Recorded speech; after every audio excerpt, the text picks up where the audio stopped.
Hello and welcome to another exam paper walkthrough. Thank you for joining me. Today I'm going to be doing a GCSE maths paper and I'm going to be focusing on June 2018 paper 3F.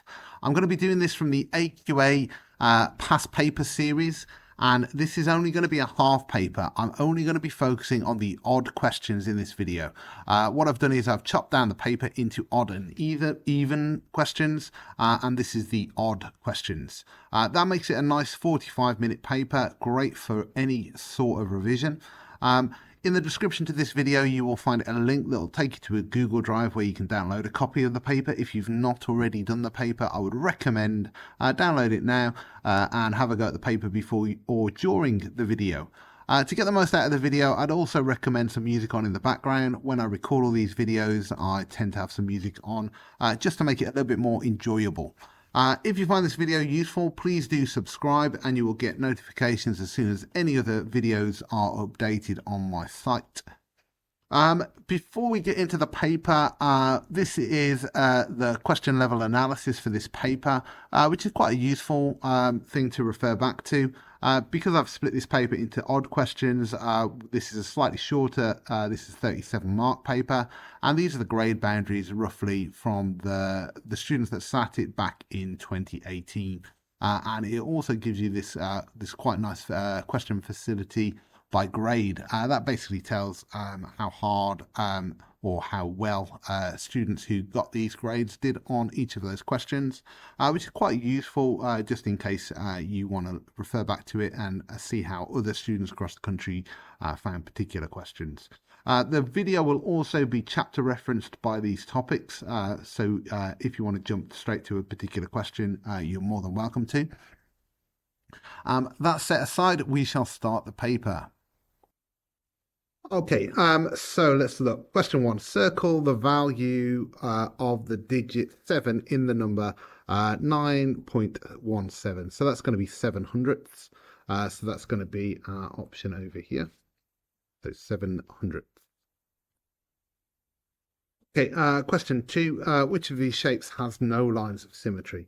So no lines of symmetry. I'm going to put on the lines of symmetry on the other shapes. So those all have lines of symmetry, so we're looking at A. Okay, question 5. Shade 2/5 of the grid. Okay, so how many squares have we got here? Let's go in twos. 2, 4, 6, 8, 10. So that's quite nice. So we've got the shape is split into tens. So we want to split, well, we'll split it into fives. And we want to split shade in 2/5. So however you want to do it is up to you, but you need to have shaded in 8 out of the 20 squares.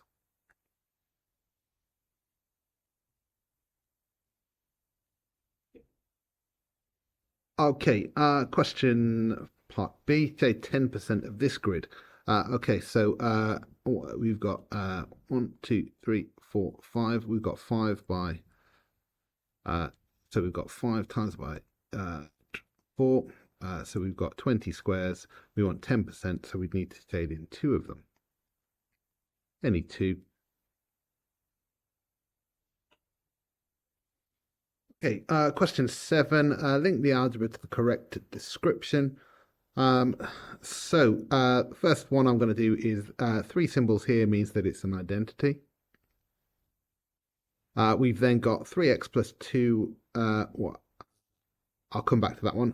This one's got no equal sign, so that's got to be an identity. Sorry, that one's got to be an expression.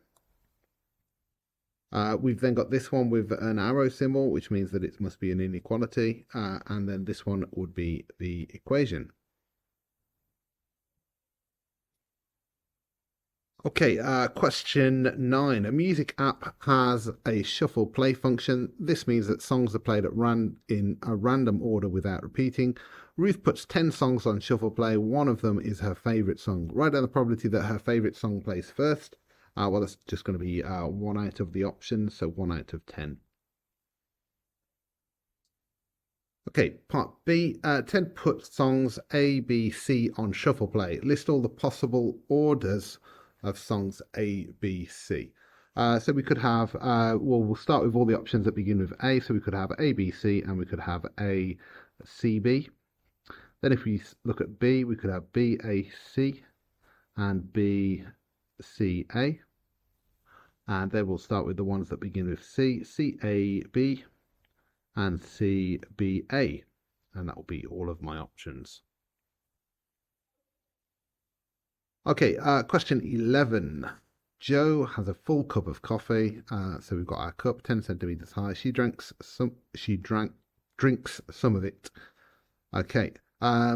She says half of the coffee is still in the cup because 5 centimeters is half of 10 centimeters. Is she correct? Yes or no? Well, that's going to be no. Give a reason for your answer. So this is if this isn't a cylinder, so the bottom is narrower than the top, or the top is wider than the bottom. So it is not a uniform shape, not a cylinder. We'll go cylinder. So more volume.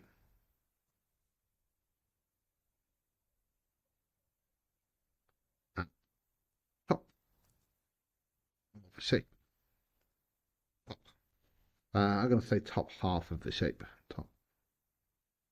Well, technically, it's not half of the shape. Top. Top. The shape.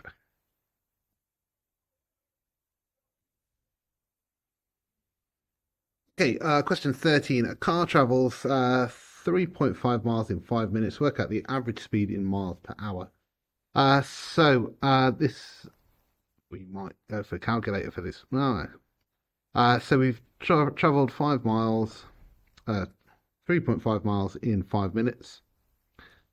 So a little ratio in 5 minutes.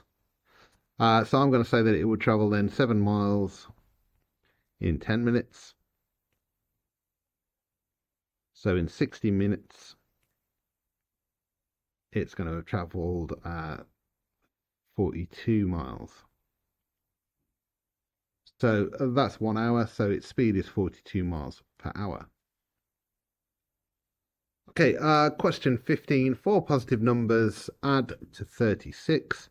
One of the numbers is a multiple of 7. The other 3 numbers are equal. The other 3 numbers are equal. Work out the result when the 4 numbers are multiplied together. Okay, so let's think about this. X and X. And I'm going to say, if this is a multiple of 7, I'm actually going to call it 7y. Just to start off coming up with an idea of how I'm going to do this. Right, so I'm going to look at 4 positive whole numbers add up to 37. So I'm going to use a little bit of trial and improvement here. One of the numbers is a multiple of 7, so let's just imagine it's 7. Can we have 7 plus 3x being equal to 36? So if I take away 7 from this, is 3x, can that be equal to 29? No, not to give me a whole number. So if I then look at 14 plus 3x is equal to 36. So if I minus 14 from both sides, then that's going to give me 22, which again is not going to be a multiple of 7. So if it was 21 plus 3x, can that be equal to 36? So if I subtract 21 from both sides, then I'm going to end up with 15, which can be. So x is going to be equal to 5, and y then is going to be equal to, well, it doesn't really matter what y is. 7y is going to be equal to 21. So we want to do what would the 4 numbers are multiplied together. So if I say 21 times by 5 times by 5 times by 5, I will bring my calculator in for this. So 21 times by 5 times by 5 times by 5. Could have done a cube there, save myself a bit of time. So 2,625. 2,625. Okay, question 17. Simplify 7x minus 3x minus 2x. So I'm going to simplify my bracket first of all. So 3x minus 2x is going to be 5x, and then 7x minus 1x is going to be 6x.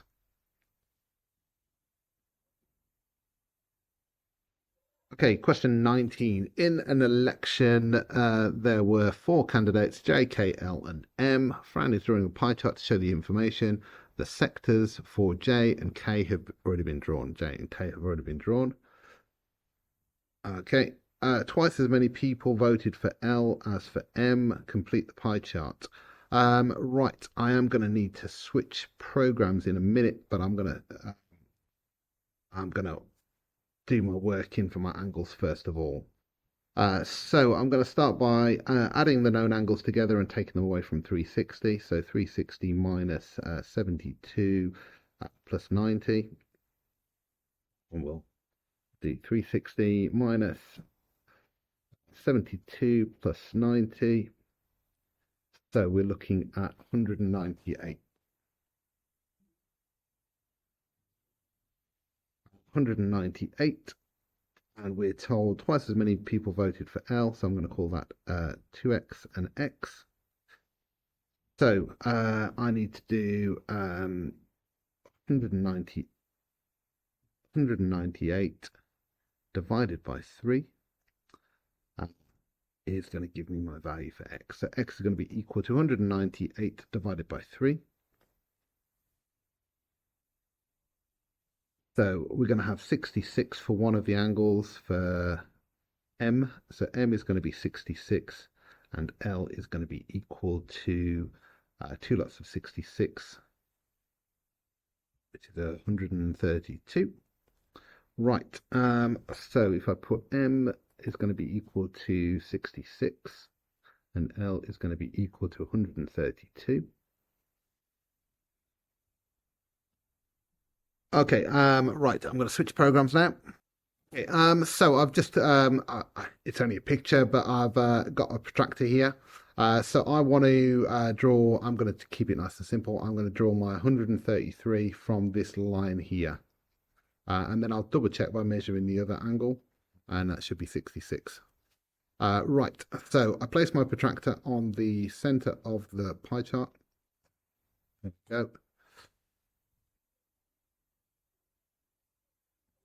Slightly out, I haven't gone quite vertical, so let's just switch that one more.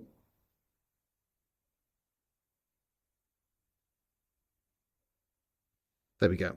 Right, so I'm going to make sure I start at 0 and I'm going to go 133. So it's my inside numbers. So 133 is going to be just about there. So I place a little dash there. Then I take my protractor off and I'm going to just insert a line. You'll do it with a ruler. I'm going to just insert a line. So through to the edge. And then if I've done that right, then this final angle should measure, and this is where my picture lets me down slightly. So I'm not quite on the line. Pretty accurate, and then that angle there should be then 66, and I'm looking slightly out actually, so I'm going to redo that. So my 66 should be more like there. So again, ruler and a straight line, so from the center through that point, and then double check by measuring the other angle.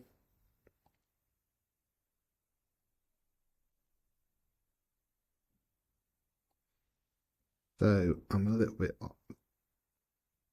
struggling to get my 0 exactly lined up. There we go. Ooh. Right. So 132. So I think I went 128 with my last one. So always good to check. That's why you check as well. Right, so that's going to be my M, and then that one's going to be my L. There we go. I can't even mark the angle, but I don't really need to. So that should have been 66, and then that should have been 132. Okay, so that's how I would do it. I'm gonna go back now. So I'm gonna just put a note for myself, really. Shown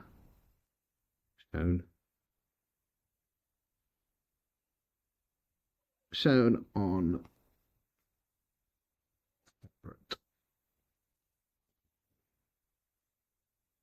just because I keep these work solutions.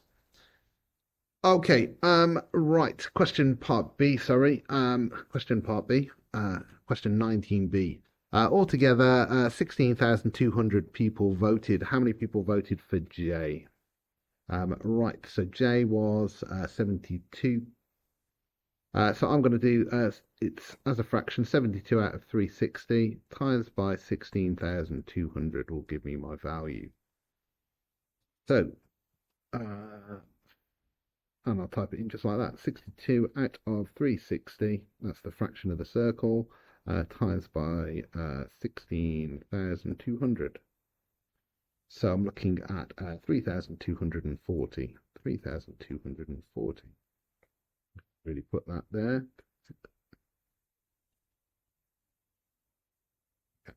3,240.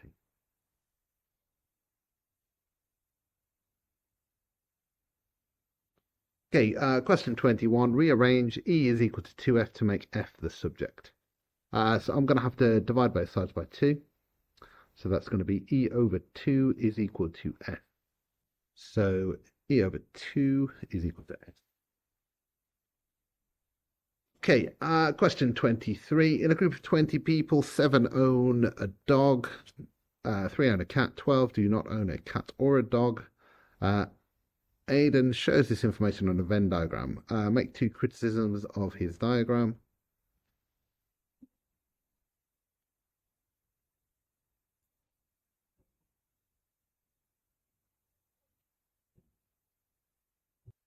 Okay, well, there's a few options here. So if I kind of understand, show you the basis behind it. First of all, 12 should be inside the rectangle. So 12 should be shown. And then if we think about it, 12 plus 3 plus 7 is equal to, so I'll show that 12 plus 3 plus 7 is equal to 22. So actually what we should have is 2 in the intersection.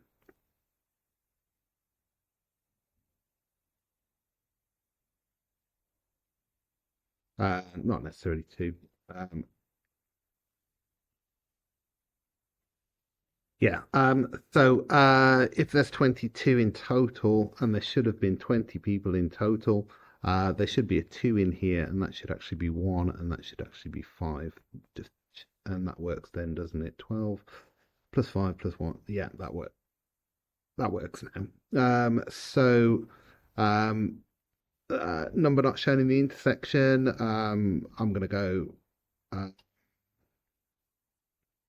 should be 2 in the intersection.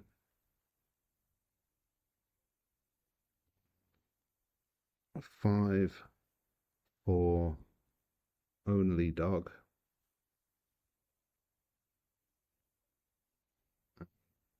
One for only cat. And I actually think I've been a lot more specific than I needed to be there. I think I could have got away with there should be a number in the intersection. Okay.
Okay, question 29. The nth term of a sequence is 12n minus 5. Work out the numbers in the sequence that have 2 digits. Work out the number in the sequence work out the numbers in the sequence that have 2 digits and are not prime. Okay, so the first term in the sequence then, 1, so 12 take away 5 is 7, and then I'm adding 12 each time. So I'm going to be going 19, 20, 31, sorry. Plus 12 would give me 43, plus 12 would give me 55, plus 12 would give me 67, plus 12 would give me 79, and then plus 12 would give me 91. Okay, right, so which ones of these are prime? First of all, it's got to have 2 digits, so we've got to get rid of that one. And then are not prime, so 19 is a prime number, 31 is a prime number, 43 is a prime number, 55 is not a prime number, 67 is a prime number, 79 is a prime number, so 91 is not a prime number. It's in the 7 times table, so we've got 55 and 91. Okay, and that brings us to the end of the paper. Okay, so before I sign off, I'll bring the question level analysis back up. Okay, so again, that is the topics, well, the question level analysis. That gives you rough grade boundaries for this paper. So hopefully you've done okay on that. And also, it also helps you ideas. The most complicated, generally speaking, question on that paper was that coordinates one, just determining whether it was above or below the line. So if you found one of those questions particularly challenging, those are the topics. It's also the chapters for this video. That's where I would focus some independent study. I've got a number of topic videos that you can have a look at if they are useful. Again, thank you very much for joining me. Hope you found that useful. If you have, please do subscribe if you like, and you'll get notifications as soon as any other videos are posted. Thanks again, and I'll see you soon.